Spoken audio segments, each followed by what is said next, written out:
विशेष में आज हम आपको दिखाएंगे कि शीना की एक डायरी बरामद हुई है जिससे उसकी जिंदगी के कई पहलू उजागर हुए हैं। उसके बारे में हम तफसील से आपको बताएंगे, लेकिन पहले टॉप 20 खबरें देखते हैं। शीना मर्डर केस में दूसरे दिन पूछताछ में पीटर मुखर्जी ने खोले कई राज। जायदाद के लिए हत्या से इनकार, लेकिन शीना की डायरी में मां को लेकर नफरत की यादों की भरमार। बिहार में जनता परिवार से समाजवादी पार्टी ने किया किनारा। 5 सीटें मिलने से पार्टी नाराज। शरद के मनाने पर भी नहीं पसीजे मुलायम। लालू को छोड़ रघुनाथ झा ने थामा मुलायम का हाथ। सीएनजी घोटाले में केजरीवाल सरकार के विरोध के बावजूद एसीबी की चार्जशीट दाखिल। 2 आईएएस समेत 9 लोगों को बनाया गया आरोपी। एक दिन पहले ही डिप्टी सीएम ने तलब की थी रिपोर्ट। केजरीवाल जंग, जूनियर अधिकारी को सौंपा छुट्टी पर चल रही ऊर्जा सचिव शकुंतला ग्यामलिन का कमरा। दिल्ली में संघ और बीजेपी की समन्वय समिति की बैठक का दूसरा दिन। कई मुद्दों पर 3 दिनों तक चलेगी माथापच्ची।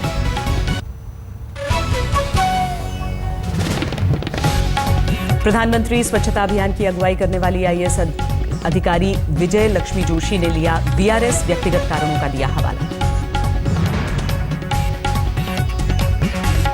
शिक्षक दिवस से पहले कल दिल्ली के छात्रों के शिक्षक बनेंगे राष्ट्रपति प्रणब मुखर्जी। पीएम मोदी भी करेंगे स्कूली बच्चों से बातचीत। दिल्ली के 3 मूर्ति भवन की तस्वीर बदल रही है मोदी सरकार। नेहरू की विरासत समेत यहां आधुनिक भारत की झलक भी दिखेगी। औरंगजेब रोड का नाम बदलने को लेकर सियासत नहीं थमी। पूर्व विधायक ने जामिया नगर रोड का नाम बदलकर रखा औरंगजेब रोड।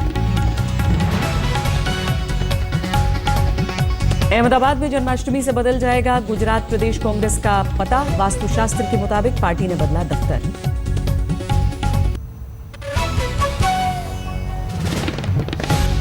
राजस्थान में पाली के मदरसे में पढ़ाई जाती है संस्कृत। मदीना नाम की मुसलमान लड़की बच्चों को देती है संस्कृत की तालीम। बाबा रामदेव ने लॉन्च किया आटा नूडल्स। मैगी की तरह बस 2 मिनट में हो जाएगा तैयार।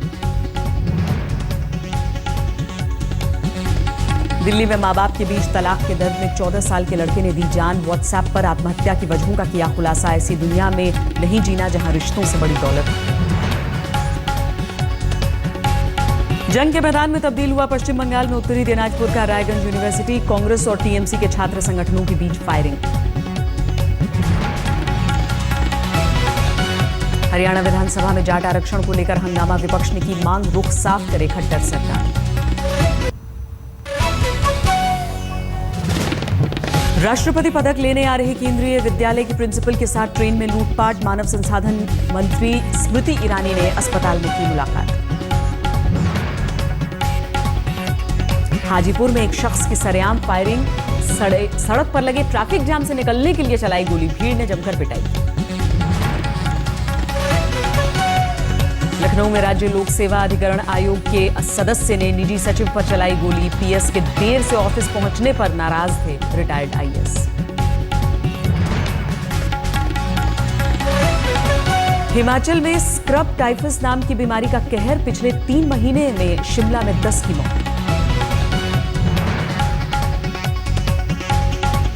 असम में बाढ़ ने ली 24 लोगों की जान। कई जिलों में खतरे के निशान से ऊपर। ब्रह्मपुत्र नदी पानी में डूबे हैं 3000 से ज्यादा गांव। लेकिन तेलंगाना और मध्य प्रदेश के कुछ जिलों में सूखा। शीना हत्याकांड से जुड़े तमाम लोगों के बयान सामने आ चुके हैं। अब खुद शीना के हवाले से इस केस में अहम जानकारियां मिली हैं। शीना बोरा एक डायरी लिखती थी। इस डायरी में इंद्राणी मुखर्जी और पिता सिद्धार्थ दास से रिश्ते के बारे में शीना ने काफी कुछ लिखा है। लेकिन सबसे अहम और हिला देने वाला हिस्सा वो है जब उसे अपनी मां को डायन कहने पर मजबूर होना पड़ा।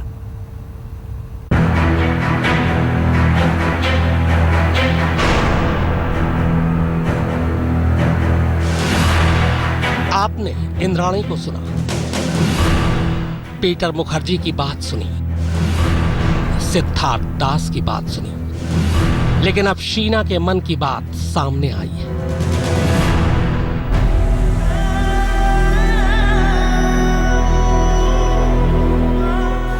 शीना अपनी मां इंद्राणी के बारे में क्या सोचती थी, पीटर के बारे में क्या सोचती थी, पिता सिद्धार्थ दास से उसका रिश्ता कैसा था, ये सब शीना ने एक डायरी में दर्ज किया। ये डायरी तस्दीक करती है कि शीना अपनी मां इंद्राणी से किस कदर नफरत करती थी। शीना जब तक जिंदा रही इस रिश्ते के बोझ से घुटती रही। मां की ममता की बजाय उसे मां की नफरत हासिल हुई। शीना एक डायरी लिखती थी जिसके पन्नों पर छपी तारीख के मुताबिक उसने 11 फरवरी 2003 को लिखा, oh happy birthday to me. लेकिन मैं खुश नहीं। ऐसा लगता है मेरी जिंदगी में कुछ भी नहीं।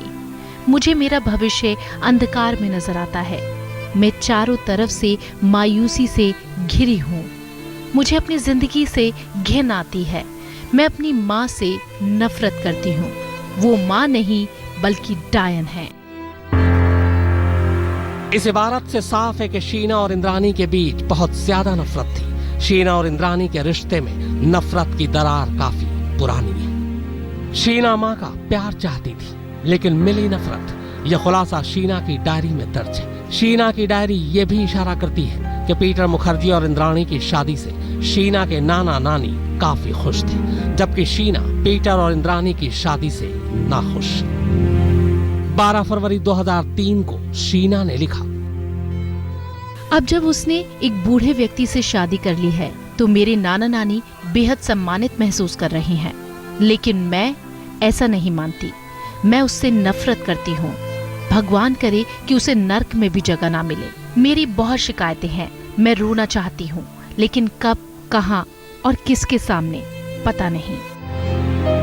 इंद्राणी शीना से इस हद तक नफरत करती थी कि लंबे समय तक दोनों के बीच बातचीत नहीं होती थी। शीना ने अपनी डायरी में इस बात का जिक्र किया है कि उसे नहीं लगता कि उसकी मां उसे याद भी करती होगी। 4 जुलाई 2002 को शीना ने लिखा, मैं ये अच्छी तरह जानती हूँ कि आपसे प्यार करने के चलते नाना नानी मुझे पसंद नहीं करते और मम्मी के बारे में क्या कहूँ। मुझे पता नहीं कि वो मुझे याद भी करती हैं या नहीं। मैं उसे माँ के तौर पर याद भी नहीं रखना चाहती। मैंने अभी माँ शब्द कहा और मैं इसे अपनी बदनसीबी मानती हूँ। शीना अपनी डायरी में बार बार ये कहती है कि उसे अपनी माँ इंद्राणी बिल्कुल पसंद नहीं। वो तो यहाँ तक कहती है कि माँ उसके लिए एक अपशब्द के समान है। ये डायरी पढ़कर ये बात साफ हो जाती है कि माँ बेटे की लड़ाई 2012 में शुरू नहीं हुई। दोनों के रिश्तों में खटास तो कम से कम 10 साल पहले ही आ चुकी थी। राहुल कमल, दिल्ली, आज तक। अपनी इसी डायरी में शीना बोरा ने अपने पिता सिद्धार्थ दास के बारे में भी लिखा है। शीना की लिखावट से जाहिर होता है कि वो सिद्धार्थ दास के बहुत करीब थी और दोनों के बीच संपर्क होता रहता था। डायरी में शीना ने अपने पिता को खत लिखने का भी जिक्र किया है।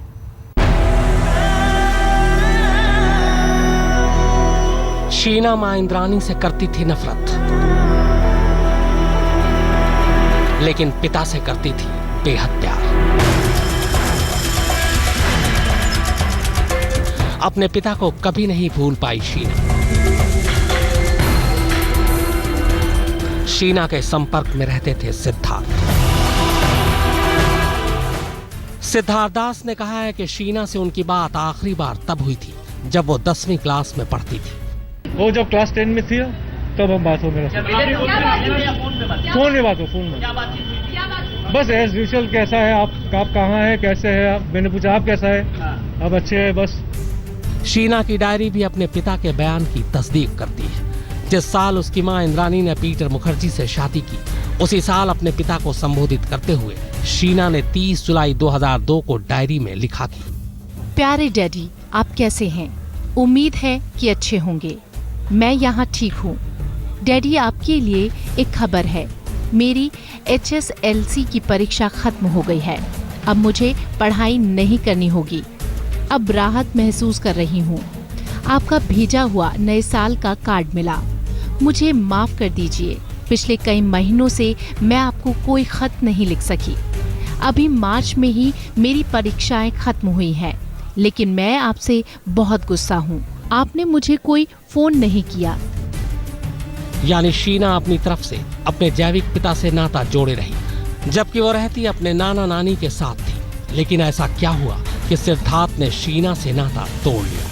They were brought up by their grandfather and grandmother. That's right. In the beginning, I approached them, but they told I told them I will take my daughter and son with me. They told me you don't have any work, you are not established, how will feed them? Then I thought, okay, yeah, that's right. How will take care of them? Sheena की diary में एक तरफ मां के साथ रिश्तों में पैदा हुई नफरत की दास्तान है, तो साथ ही ये भी दर्ज है कि वो अपने पिता से कितना प्यार करती थी। साथ ही ये भी साफ है कि शीना अपने पिता को चिट्ठियां लिखती रहती थी। 2 जुलाई 2002 को शीना ने लिखा कि प्यारे डैडी, मैं आपको चिट्ठियां भेजना चाहती हूँ, लेकिन मेरे पास लिफाफे ही नहीं और ना ही मुझे पता है कि ये लिफाफे मिलेंगे कहाँ। मैं नाना नानी से लिफाफे लाने को भी नहीं कह सकती, क्योंकि मैं जानती हूँ कि उन्हें ये बिल्कुल पसंद नहीं कि मैं आपको चिट्ठी लिखूं। लेकिन मुझे आपको बहुत कुछ लिखना है। मैं आपको बहुत मिस करती हूँ डैडी। मुझे ये भी पता है कि आप भी मुझे बहुत प्यार करते हो।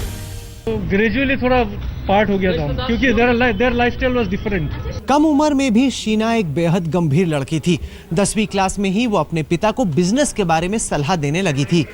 दुनिया को लगता था कि शीना के पिता के बस की कुछ नहीं, लेकिन बेटी की नजरों में तो बाप एक हीरो था। शीना की डायरी में यह भी लिखा है कि सिद्धार्थ दास के बारे में उसके नाना नानी और परिवार की राय क्या थी। यहाँ तक कि शीना का अपने पिता से लगाव परिवार के किसी भी सदस्य को पसंद नहीं था। 6 जुलाई 2002 को शीना ने लिखा कि डैडी, मैं आपका खून हूँ और उन्हें ये भी पता है कि मैं आपके कितने करीब हूँ। मुझे आज भी वो दिन याद है जब उन्होंने आपके बारे में बुरा कहा कि आप भिखारी के बराबर हैं।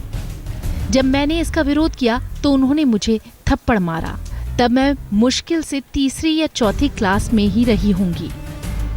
शीना का पिता से लगाव अटूट था और शायद इसीलिए शीना के पिता अब जांच में सहयोग को भी राजी हो गए।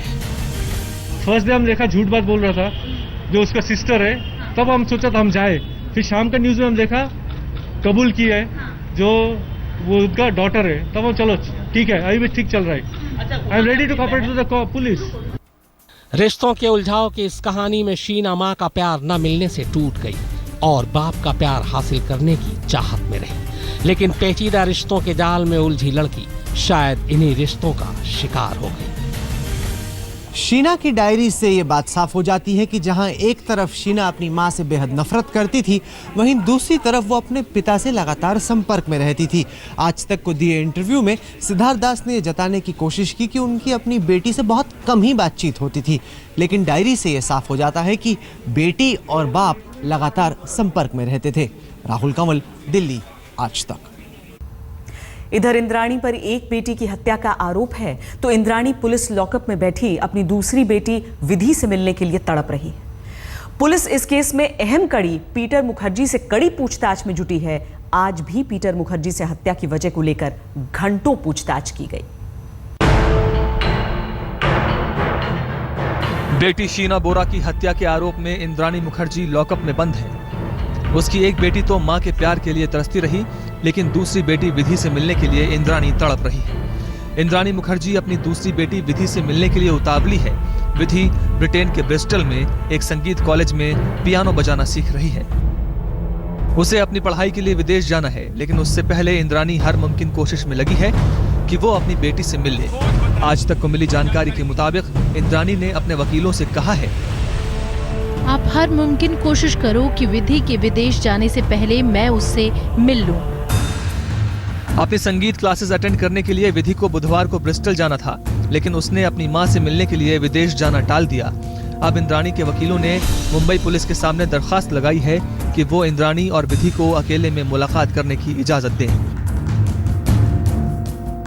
उधर इंद्राणी अपनी दूसरी बेटी विधि से मिलने के लिए तड़प रही है, तो पीटर मुखर्जी दूसरे दिन भी लंबी पूछताछ के दौर से गुजरे। मुंबई में गुरुवार की सुबह करीब 11:30 बजे पीटर मुखर्जी खार पुलिस स्टेशन पहुंचे। पूछताछ के दूसरे दिन पीटर मुखर्जी से घंटों सवाल किए गए। हाई प्रोफाइल शीना बोरा मर्डर केस में पुलिस लगातार दूसरे दिन इंद्राणी मुखर्जी के पति पीटर मुखर्जी से पूछताछ करती रही। हालांकि पीटर इस कत्ल के मकसद यानी मोटिव को लेकर खास कुछ नहीं बता सके, बल्कि पीटर का यह कहना था कि उनकी और इंद्राणी की जॉइंट प्रॉपर्टी से शीना को ज्यादा कुछ मिलने की गुंजाइश नहीं थी। ऐसे में इंद्राणी शीना का कत्ल क्यों करेगी, ये बात उन्हें समझ में नहीं आ रही है। पीटर मुखर्जी से देर शाम तक पूछताछ होती रही। पुलिस ने पीटर से संपत्ति और हत्या की वजह से जुड़े सवाल पूछे। पीटर से पुलिस ने पूछा कि हत्या की क्या वजह हो सकती है, तो पीटर ने जवाब दिया कि वो समझ नहीं पा रहे हैं कि हत्या की वजह आखिर है क्या। किसी भी प्रॉपर्टी में शीना का शेयर नहीं था, जबकि इंद्राणी शीना का खर्च खुद उठाती थी, इसलिए वो नहीं जानते कि हत्या का मकसद क्या हो सकता है। पुलिस ने इंद्राणी और पीटर से एक जैसे सवाल पूछे हैं, लेकिन कुछ सवालों के जवाब अलग अलग हैं। इसीलिए पुलिस पीटर को भी घेर कर सच जानने की कोशिश में जुटी है। फिलहाल शीना बोरा हत्याकांड में पीटर अहम कड़ी है। पुलिस जानना चाहती है कि पीटर इस हत्या की साजिश या रिश्तों की उलझी गुत्थी के बारे में कितना कुछ जानते हैं। इसलिए पीटर से घंटों पूछताछ का सिलसिला 2 दिन से जारी है।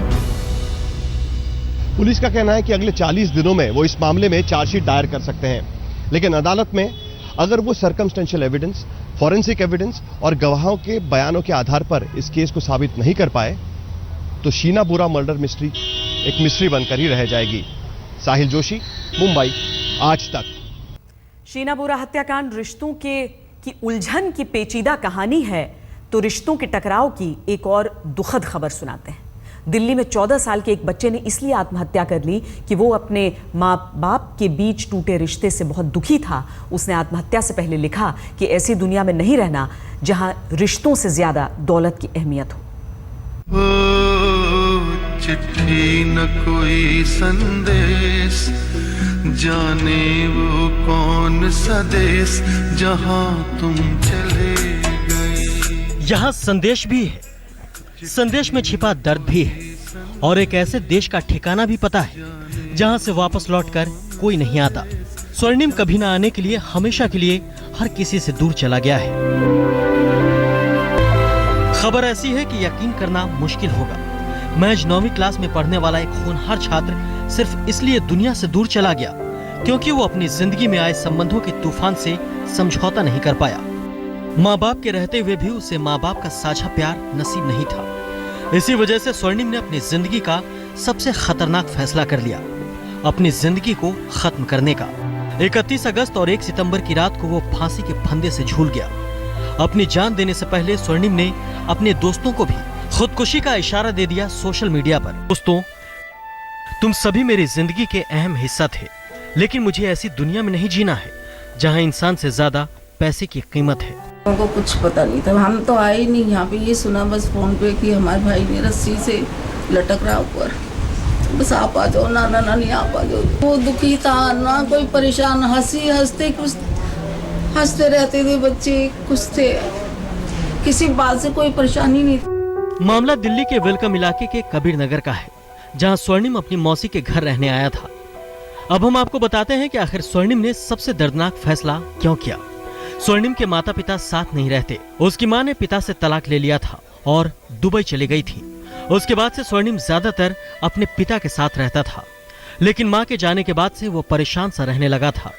स्वर्णिम को लगने लगा था कि उसकी मां ने पैसों के लिए उसके पिता को छोड़ दिया। करीब रिश्तों की सच्चाई से स्वर्णिम का भरोसा डगमगा चुका था। इतना सब कुछ सहते हुए भी 14 साल के स्वर्णिम ने कभी भी अपने दिल के दर्द को अपनी जुबान पर सरेआम नहीं किया। दिल्ली से रोहताश यादव, दीपक डालमिया और हिमांशु मिश्रा के साथ आज तक ब्यूरो। विशेष में इतना ही।